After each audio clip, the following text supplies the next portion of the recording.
Hello बच्चों, स्वागत है आपका अपने चैनल माय हिंदी टीचर में। बच्चों, आज मैं आपको पढ़ाने वाली हूँ भाषांजलि क्लास 5 की बुक से फसलों के त्योहार। फसलों के त्योहार यानी जो भी फसल होती है, जो भी अनाज होते हैं, उनके जो उत्सव मनाते हैं, उन्हें फसलों के त्योहार कहते हैं। तो चलिए उसके बारे में पढ़ते हैं बच्चों। इस पाठ को पढ़ेंगे हम लोग, उसके बाद इसके प्रश्नोत्तर को भी देखेंगे। तो अंत तक बने रहिएगा मेरे साथ। पेंसिल निकाल लीजिए बच्चों, और जहाँ भी आपको कोई भी परेशानी होगी तो उसको अंडरलाइन कर लीजिएगा और दोबारा मेरा वीडियो चलाकर देखिएगा ताकि आपको समझ में आ जाएगा। चलिए बच्चों, पढ़ना शुरू करती हूँ मैं। सारा दिन बोरसी के आगे बैठकर हाथ तापते हुए गुजर जाता है। कहाँ तो खिचड़ी के समय धूप में गर्माहट की शुरुआत होनी चाहिए। खिचड़ी यानी बच्चों मकर संक्रांति। ये देखिए, ये देखिए खिचड़ी। खिचड़ी के समय यानी खिचड़ी जो खाने वाली खिचड़ी नहीं है, मकर संक्रांति को खिचड़ी कहते हैं बच्चों। तो खिचड़ी के समय गर्माहट, अब देखिए जो गर्माहट लिखा हुआ है, ये गर्माहट, इस गर्माहट में गरम, नीचे भी लिखूंगी, गरम प्लस आहट। आहट, ये गर्माहट, गरम में आहट प्रत्यय जोड़ा गया है। जोड़ गरम प्लस आहट, गर्माहट। और आपने यहाँ देखा, ये व्याकरण की बात हो गई।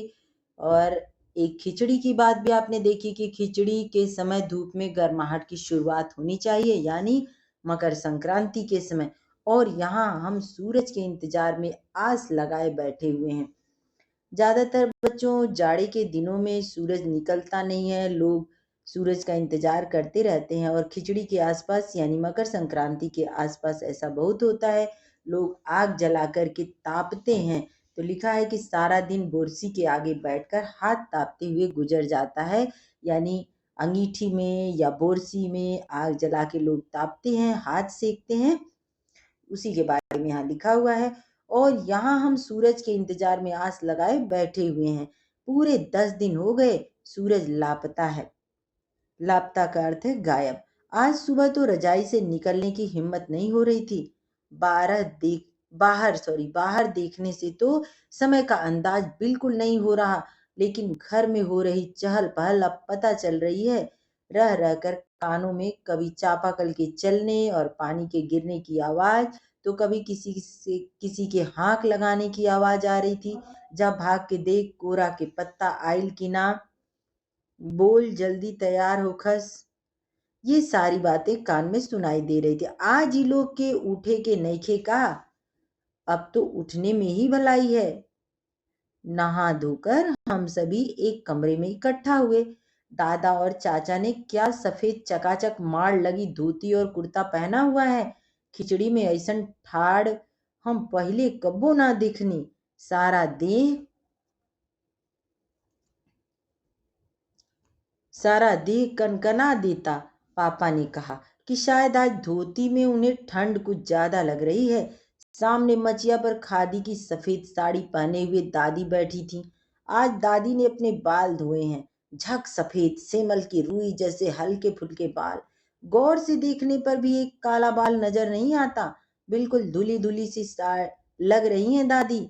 उनके सामने केले के कुछ पत्ते कतार में रखे हैं, जिस पर तिल, मीठा यानी गुड़, चावल आदि के छोटे छोटे ढेर पड़े हुए हैं। हमें बारी बारी से उन सभी चीजों को छूने और प्रणाम करने के लिए कहा गया। बच्चों, खिचड़ी में यानी मकर संक्रांति में दान की परंपरा है। और नहा धोकर के सबसे पहले बच्चों को कुछ खाने को किसी को नहीं दिया जाता है, जब तक कि सुबह उठ करके ब्रश करके फ्रेश होकर के नहा के, और नहाने के पानी में गंगा जल डाल के नहाते हैं। उसके बाद जो ये ढेर रखा रहता है चावल का, गुड़ का, तिल का, उसको छुआ जाता है दान करने के लिए। तो हमें बारी बारी से उन सभी चीजों को छूने और प्रणाम करने के लिए कहा गया। जब सबने ऐसा कर लिया तो उन सभी चीजों को एक जगह इकट्ठा करके दान दे दिया गया, यानी सबका छुआ एक में मिला के दान दे दिया गया। आज तो अपी दीदिया बुरी फंसी। उन्हें न तो चूड़ा दही ही पसंद है और न ही खिचड़ी। पर आज तो फरमाइशी नाश्ता नहीं चलेगा, उन्हें दोनों ही चीजें खानी पड़ेंगी। आज खिचड़ी जो है। खिचड़ी खाने के बाद सभी ने गया से आए तिल गुड़ और चीनी के तिलकुट, देखिए यहाँ पे मैं अंडरलाइन कर देती हूँ। यानी इसका मतलब ये होता है बच्चों, जो भी कुछ इंपॉर्टेंट चीजें होती हैं तो आपको उनको अंडरलाइन लगा कर लेना हो। देखिए, गया से आए तिल गुड़ और चीनी के तिलकुट को बड़े चाव से खाया। गया का इसका मतलब है गया का तिलकुट बहुत फेमस है। खाते खाते, देखिए एक ही शब्द दो बार बहुत बार आया है, इसलिए इसको अंडरलाइन कर देती हूँ। जहां जहां भी आप देखेंगे एक ही शब्द कई बार आया था, इसलिए मैं एक जगह अंडरलाइन कर दे रही हूँ। जहां एक ही शब्द दो बार आता है बच्चों, उसको कहते हैं पुनरुक्त शब्द युग्म, यानी दोबारा कहा गया शब्दों का जोड़ा। चलिए इसको हटा देती हूँ। मैं सोच रही थी कि कितनी अलग है ना यह खिचड़ी, जो अभी हम मना रहे हैं। स्कूल में हम जो खिचड़ी मनाते थे उसकी अलग ही मस्ती हुआ करती थी। छुट्टी का दिन, नाव में बैठकर गंगा नदी की सैर और फिर टापू पर बालू में दौड़ते हुए पतंग उड़ाना या उड़ाने की कोशिश करना, कितना मजा आता था। इधर हम पतंग इधर हम पतंग उड़ाते थे और वही थोड़ी दूर पर गुरुजी बिमला बिमला दिद्दा, आनंद जी, झिलमिल झिलमिट भैया सब मिलकर ईंट से बने चूल्हे पर बड़े बड़े कड़ाहों में, देखिए कि शब्द फिर दोबारा आया है, बड़े बड़े कड़ाहों में खिचड़ी बनाते थे। हम भी बीच बीच में अपनी पतंगों को सुस्ताने का मौका देते हुए मटर और प्याज छीलने बैठ जाते। वैसी खिचड़ी फिर दोबारा खाने को नहीं मिली। वाकई ढंग कैसा भी हो, पर है ये खुशियों का त्योहार।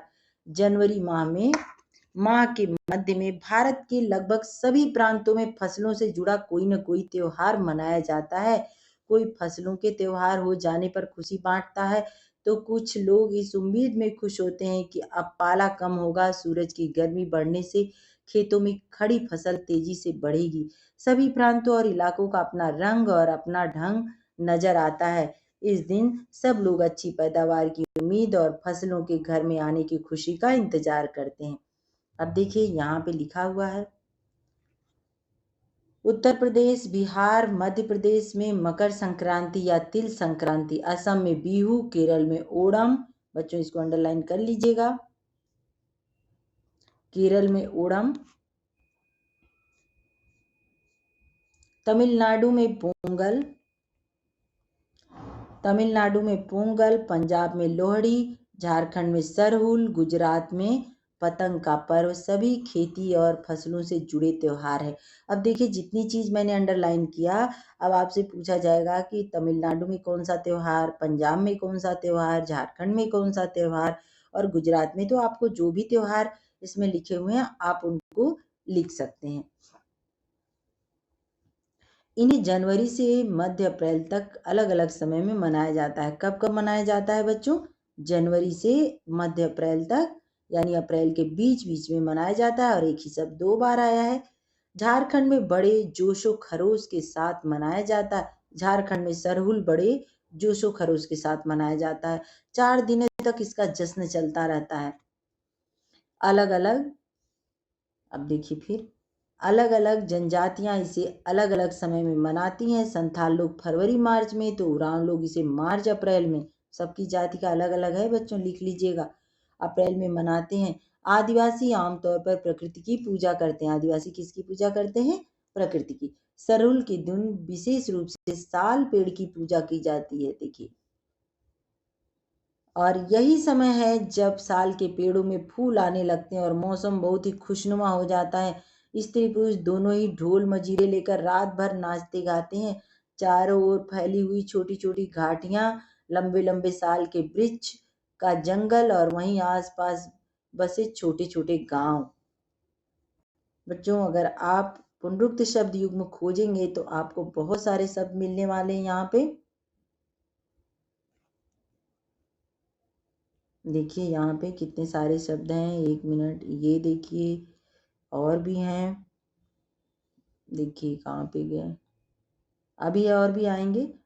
छोटे छोटे, छोटी छोटी, ऐसे बहुत सारे शब्द मिलेंगे बच्चों। मैंने दो शब्द बता दिए कि एक ही शब्द दो बार आएंगे तो उनको पुनरुक्त शब्द युग्म कहते हैं।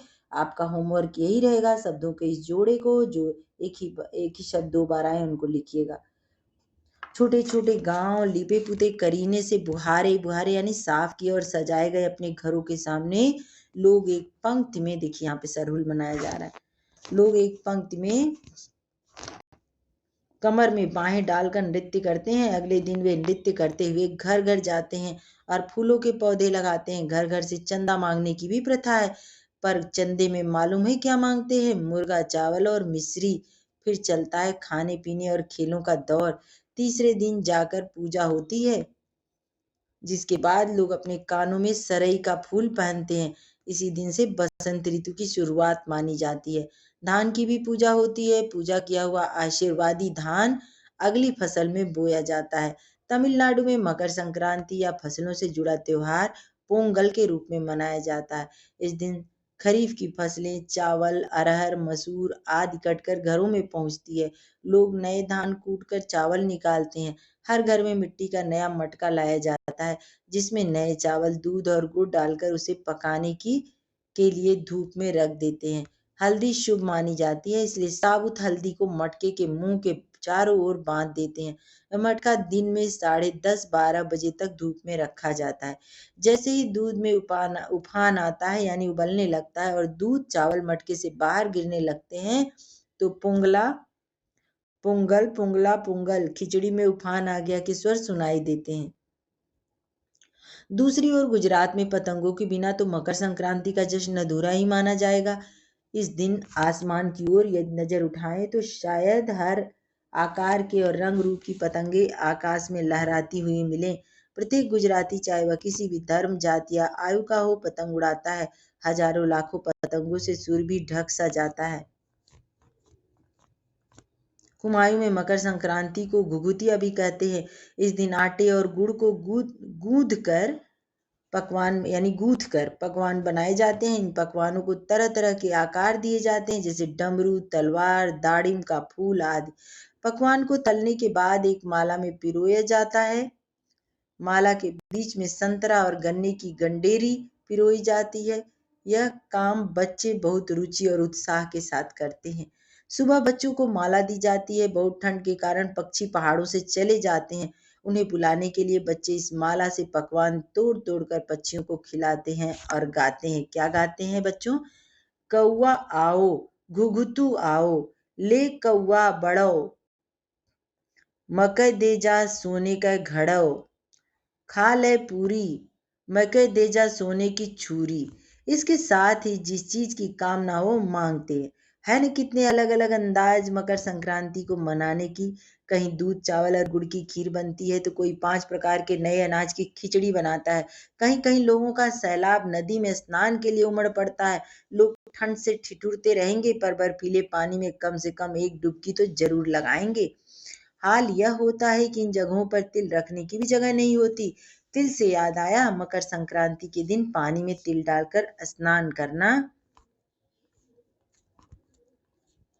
तिल दान करना, आग में तिल डालना, तिल के पकवान बनाना विशेष महत्व रखता है बच्चों। तुम्हारे घर, तुम्हारे अपने घर या इलाके में इस त्योहार को कैसे मनाया जाता है?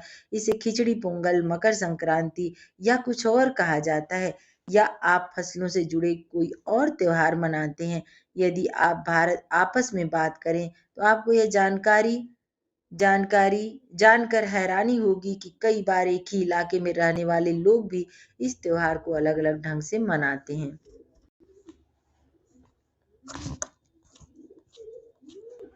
देखिए ये पाठ यहीं समाप्त हो गया बच्चों। पढ़ने के लिए हमने इतना पढ़ लिया है। क नंबर है बातचीत कीजिए। क नंबर है सारा दिन बोरसी के आगे बैठकर हाथ तापते गुजर जाता है। यहाँ जाड़े से बचने के लिए बोरसी के आगे बैठकर हाथ तापा जा रहा है। जाड़े से बचने के लिए आप क्या क्या करते रहते हैं? जाड़े से बचने के लिए बच्चों बहुत लोग धूप में बैठ जाते हैं, बहुत लोग आग से हाथ को सेकते हैं, रजाई में छुप करके बैठते हैं, हीटर जला लेते हैं। जिसको जो अच्छा लगता है वो करता है। ख नंबर है पूरे 10 दिन हो गए सूरज लापता है। क्या सूरज भी लापता हो सकता है? यदि हाँ तो कैसे? क्योंकि सूरज जो है वो बादलों में ढक जाता है, कोहरे से ढक जाता है, ठंड में जो ओस गिरती है उससे ढक जाता है, और अधिक ठंड होने से सूरज भी नहीं निकलता है, बच्चों को हादसे की वजह से सूरज दिखाई भी नहीं देता। ग नंबर है, इसी दिन से बसंत ऋतु की शुरुआत मानी जाती है। बसंत ऋतु में और कौन कौन से त्योहार मनाए जाते हैं? तो बसंत ऋतु में बसंत पंचमी जो सरस्वती पूजा मनाई जाती है, होली भी बसंत ऋतु में ही मनाई जाती है, सरहुल भी बसंत ऋतु में ही मनाया जाता है बच्चों। तो ये बहुत सारे त्योहार हैं जो बसंत ऋतु में मनाए जाते हैं। आप अपने सहपाठियों के साथ विद्यालय में कौन कौन से त्योहार मनाते हैं और कैसे? तो बच्चों, त्योहार तो आप सभी मनाते हैं, क्योंकि त्योहारों में स्कूल की छुट्टी होती है, उससे पहले आप सारे त्योहारों को मनाते ही हैं। जो भी होली हो, दिवाली से पहले भी आप स्कूलों में रंगोली बनाते हैं, दीपक जलाते हैं, होली से पहले आप गुलाल खेलते हैं, बसंत पंचमी में भी आप त्योहार मनाते हैं, अबीर गुलाल खेलते हैं। हर त्योहार में स्कूलों में उसका प्रोग्राम होता है, और स्कूलों में तो बहुत ही बेहतर ढंग से प्रोग्राम मनाया जाता है। अगला देखिए बच्चों, भारत त्योहारों का देश है।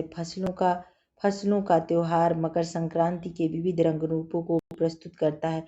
झारखंड में फसलों से संबंधित कौन कौन से त्योहार मनाए जाते हैं? तो आप अभी मैंने आपको बताया था कि वहाँ पोंगल मनाया जाता है। हर त्योहार के बारे में अभी आपको मैंने देखिए यहाँ पे बताया था ना। देखिए,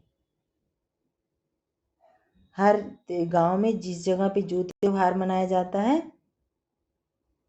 देखिए कौन कौन सा त्योहार कहाँ मनाया जाता है, उस प्रश्न का उत्तर बच्चों आप अपनी बुक में अंडरलाइन कर लीजिएगा और जरूर लिख लीजिएगा। देखिए यहाँ पे असम में वो देखिए, उत्तर प्रदेश, बिहार, मध्य प्रदेश में संक्रांति तिल मनाई जाती है, असम में बिहू, केरल में ओणम। इतना हो गया। इसके बाद इधर देखिए, ये भी आपका त्योहार का ही पार्ट है।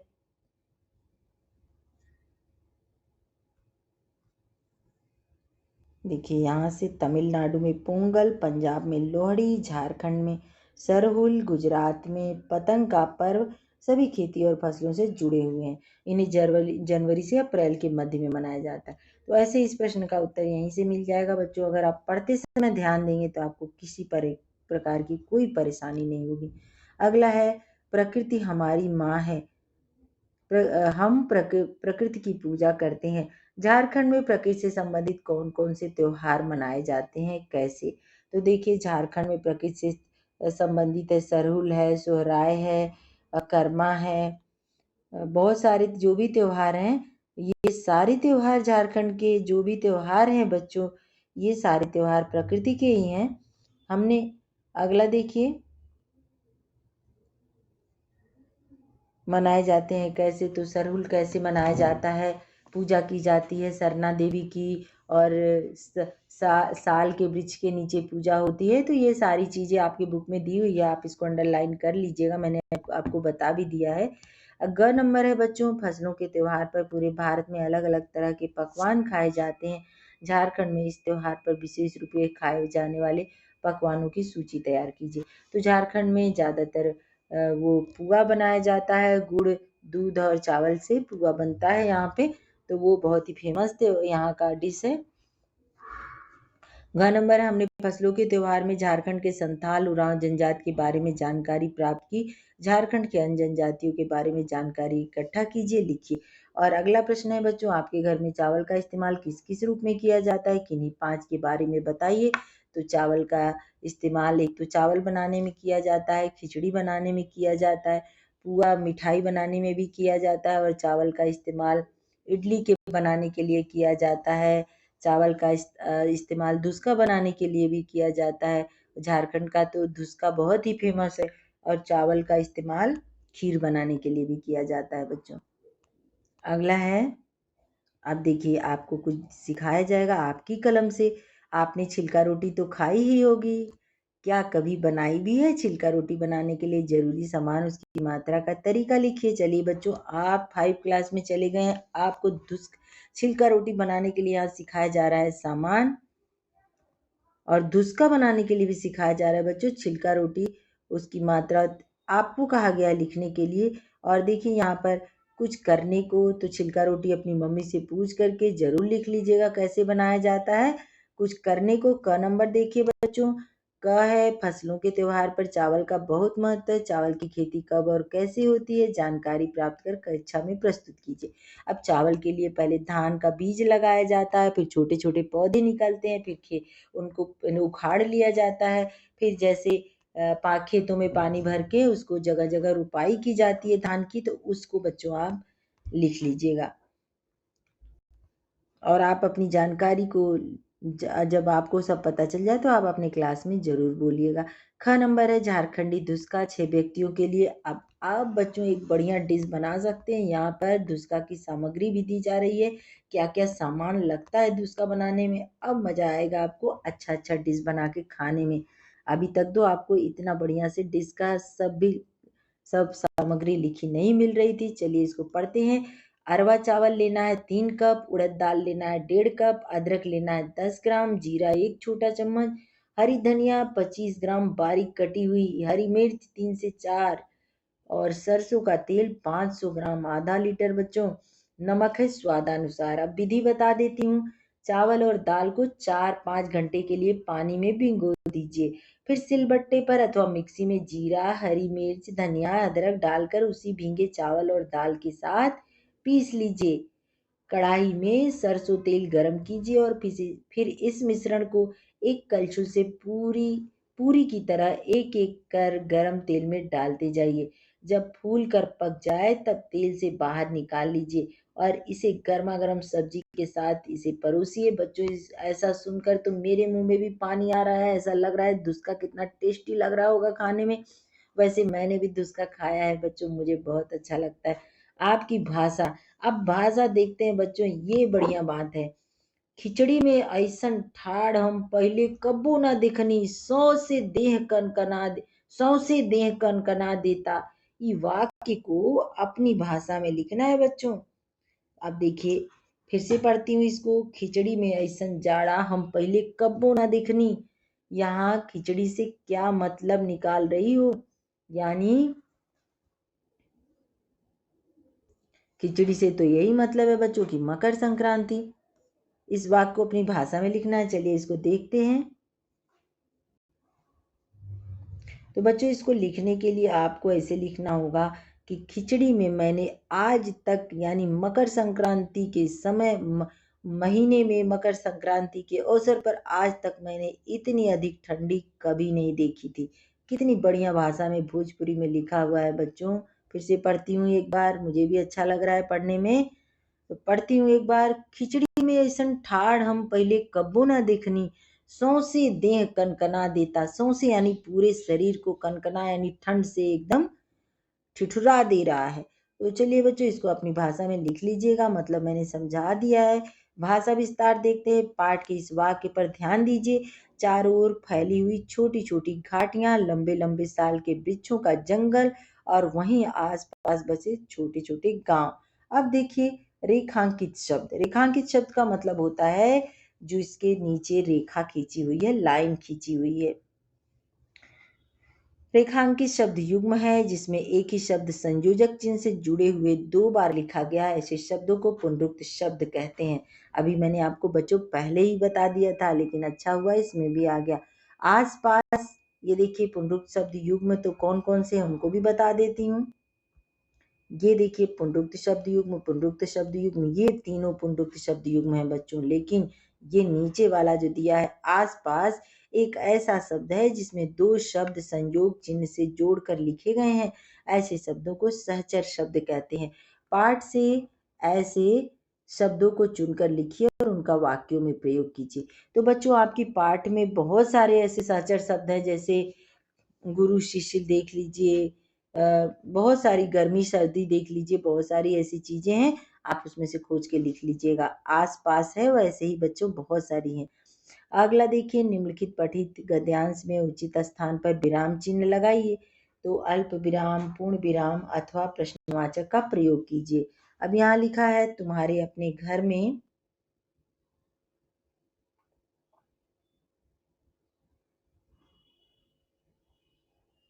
देखिए लिखा है, तुम्हारे अपने घर या इलाके में इस त्योहार को कैसे मनाया जाता है?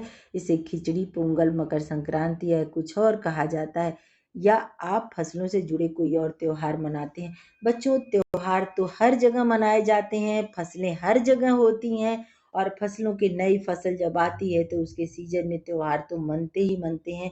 हम भारतीयों, जितने दिन होते हैं हमारे भारत में एक साल में, उससे कहीं अधिक त्योहार होते हैं बच्चों। त्योहार तो मनते ही रहते हैं, लेकिन आप उसी त्योहार को अपनी भाषा में क्या कहते हैं? बस आपको ये जानना है बच्चों। आप मकर संक्रांति के दिन में आपके यहाँ कौन सा त्योहार होता है, आपको ये जानना है, और उसी के बारे में अपने अंदाज में लिखना है। यदि आप आपस में बात करें तो आपको ये जानकर हैरानी होगी कि कई बार एक ही इलाके में रहने वाले लोग भी इस त्योहार को अलग अलग ढंग से मनाते हैं। अब चलिए बच्चों, ये तो हो गई आपकी अपनी बात। अब हम पढ़ते हैं सोहराय, केवल पढ़ने के लिए है। और एक नवान्न भी है, नवान्न यानी नया अन्न, जब धान आता है खेतों से। तो चलिए बच्चों, इसको पढ़ लेते हैं। पहले सोहराय के बारे में जान लेते हैं, ये बहुत ही नॉलेज वाली चीज है। अभी हमने पढ़ा सरहुल के बारे में इसी चैप्टर में, सोहराय के बारे में पढ़ेंगे, नवान्न के बारे में पढ़ेंगे, और कहाँ कहाँ कौन कौन सा त्योहार मनाया जाता है। तमिलनाडु में क्या होता है, असम में क्या होता है, उत्तर प्रदेश में क्या, बिहार में क्या, झारखंड में क्या, तो ये सारे, पंजाब में कौन सा त्योहार मनाया जाता है। बच्चों, हमने सारा त्योहार को जान लिया, पता कर लिया क्या क्या कहा जाता है इसी त्योहार को। अब सोहराय के बारे में पढ़ते हैं। चलिए, सोहराय पूरे झारखंड में मनाया जाने वाला पर्व है। संथाल क्षेत्र में यह पर्व आमतौर पर धान कटनी के बाद मनाया जाता है, किंतु अन्य भाग में यह दीपावली के दूसरे दिन होता है। यह 5-6 दिनों तक चलता है। इसमें उत्सव का माहौल रहता है। इस पर्व में पालतू पशुओं सहित खेती के औजारों की पूजा की जाती है, और अच्छी फसल के लिए देवताओं के प्रति आभार प्रकट किया जाता है। पर्व का अगला दिन नायके ग्राम प्रधान की अनुमति से पूजा करता है। देखिए, पर्व का पहला दिन नायके ग्राम प्रधान की अनुमति से पूजा करता है। इसमें पालतू पशुओं को नहलाकर साफ करते हैं और उन्हें सजाते हैं। इस पर्व में नाच गाकर पशुओं का अभिनंदन किया जाता है। दूसरे, तीसरे, चौथे और पांचवें दिन बैलों, भैंसों को सजाकर अपने अपने घरों के सामने बांधते हैं। गांव के लोग कई प्रकार के करतब दिखाते हैं। इसमें हाको काट कोम, हाक देखिए नाम क्या लिखा है, हाको काट कोम मनाया जाता है, जिसमें मछली, केकड़ा आदि सामूहिक रूप से पकड़े जाते हैं। इसके बाद तीरंदाजी की प्रतियोगिता होती है, जिसे बेझा तुई कहा जाता है। देखिए बच्चों, गाय के आगे अगला देखते हैं, नवान्न क्या होता है। इस पेज को केवल पढ़ने के लिए बच्चों, फसलों का भी ये भी त्योहार है। धान की कटनी होने के बाद मनाया जाने वाला एक पर्व है नवान्न। इसमें घरों खलिहानों की सफाई की जाती है। अग्नि को नए अन्न की हवि दी जाती है। नए अन्न को प्रसाद के रूप में ग्रहण किए जाने के बाद इनका उपयोग किया जाता है। इस दिन हल बैल की भी पूजा होती है। इस अवसर पर मेले का भी आयोजन होता है। देवघर जिले में स्थित बुढ़ई का नवान्न मेला काफी प्रसिद्ध है। दक्षिणी झारखंड में इसे नवाखानी भी कहते हैं। लोग इसे बड़ी उमंग के साथ मनाते हैं। यह झारखंड में किसानों का एक महत्वपूर्ण पर्व है। बच्चों, किसान है, खेत हैं और जीव जंतु है, फसलें, तो जो फसल होगी तो उस फसल को धरती माता को, अग्नि माता को हम समर्पित करते हैं। हमें दान करने की आदत है, हम दे के ही भोजन को ग्रहण करते हैं। तो जो प्रकृति हमें देती है, उससे हम प्रकृति को भी कुछ न कुछ सौंपते हैं। तो बच्चों, ये पाठ यहीं समाप्त हो गया। लेकिन चलने से पहले आपसे इतना जरूर कहूंगी कि अगर इस पाठ में आपको कुछ भी समझ में आया, कुछ नहीं तो आपको पढ़ना तो समझ में आ ही गया होगा कि कैसे पढ़ना है, किन शब्दों को कैसे पढ़ना है। तो बच्चों, चलते चलते इतना जरूर कहूंगी, आप मेरे चैनल पर नए हैं तो इसको सब्सक्राइब कर लीजिएगा, ताकि मेरा लेटेस्ट वीडियो आप तक पहुंच जाएगा। और हाँ बच्चों, अगर मेरा वीडियो आपको अच्छा लगता है तो अपने दोस्तों के पास भी भेजिएगा, लाइक कीजिएगा, शेयर करना नहीं भूलिएगा, ताकि तो आपके साथ साथ आपके दोस्तों का भी भला हो सके। अगर आपके घर में आपके छोटे भाई बहन हैं तो उनको भी पढ़ने के लिए दीजिएगा। धन्यवाद।